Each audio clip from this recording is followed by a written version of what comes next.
वंदे मातरम। जय हिंद दोस्तों, स्वागत है आप सभी का आकार आईएएस के ई लर्निंग प्लेटफॉर्म पे। मित्रों, स्वतंत्रता मात्र एक शब्द नहीं बल्कि इसमें समाहित है अगणित भावनाओं एवं संवेदनाओं की मंदाकिनियां, वीरता की शौर्य गाथा, करुणा का रुदन और देश का प्रेम। इसी आज़ादी की 75 वर्ष पूर्ण होने पर देश मना रहा है आज़ादी का अमृत महोत्सव, और इसी महोत्सव को और दिव्यता भव्यता प्रदान करने के लिए हर घर तिरंगा घर घर तिरंगा का आह्वान किया गया है। तो आइए जानते हैं क्या रही है राष्ट्रीय ध्वज बनने की यात्रा और कैसे आज जो राष्ट्रीय ध्वज है अपने इस मूल स्वरूप में आया।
पहली बार ध्वज का निर्माण 1904 में स्वामी विवेकानंद जी की शिष्या सिस्टर निवेदिता द्वारा किया गया।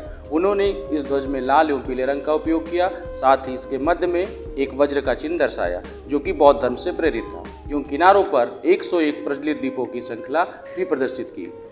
उसके बाद 3 रंगों की 36 पट्टी से बना पहला झंडा 7 अगस्त 1906 को पारसी बगान चौक पर सचिन कुमार घोष द्वारा फहराया गया।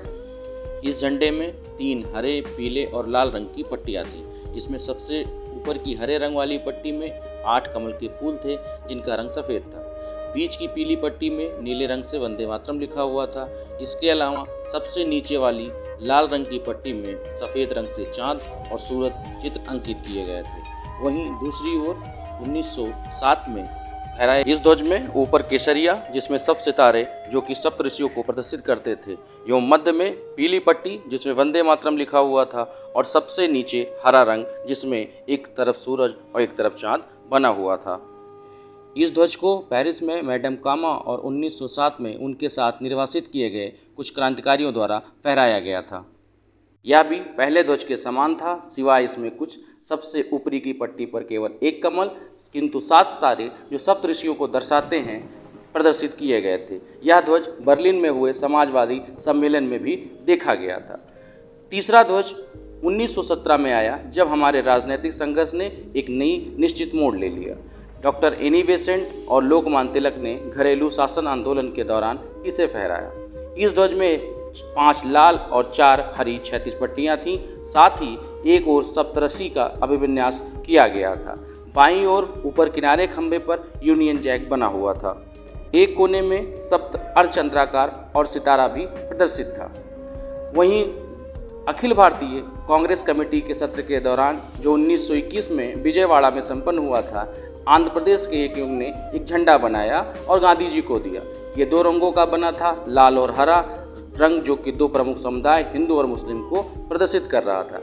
गांधी जी ने सुझाव दिया कि भारत के शेष समुदाय का प्रतिनिधित्व करने के लिए एक सफ़ेद पट्टी और राष्ट्र की गति को संकेत देने के लिए एक चलता हुआ चरखा इसमें और होना चाहिए। वर्ष 1931 में ध्वज के इतिहास में एक यादगार वर्ष बन गया। तिरंगे ध्वज को हमारी राष्ट्रीय ध्वज के रूप में अपनाने का प्रस्ताव पारित कर दिया गया। यह ध्वज जो वर्तमान स्वरूप का पूर्वज है, केसरिया, सफ़ेद और मध्य में गांधी जी के चलते हुए चरखे के साथ था। इसमें स्पष्ट रूप से बताया गया कि कोई भी सांप्रदायिक महत्व नहीं है, इसकी व्याख्या अलग प्रकार से की जानी चाहिए। केसरिया को साहस और बलिदान का प्रतीक, सफ़ेद रंग को शांति और सच्चाई का, जबकि हरे रंग को संप्रभुता का प्रतीक के रूप में देखा जाना चाहिए। वहीं वर्ष 1947 में डॉक्टर राजेंद्र प्रसाद की अध्यक्षता में बनी एक झंडा कमेटी, इस कमेटी को भारत का पहला राष्ट्रीय ध्वज तय करना था।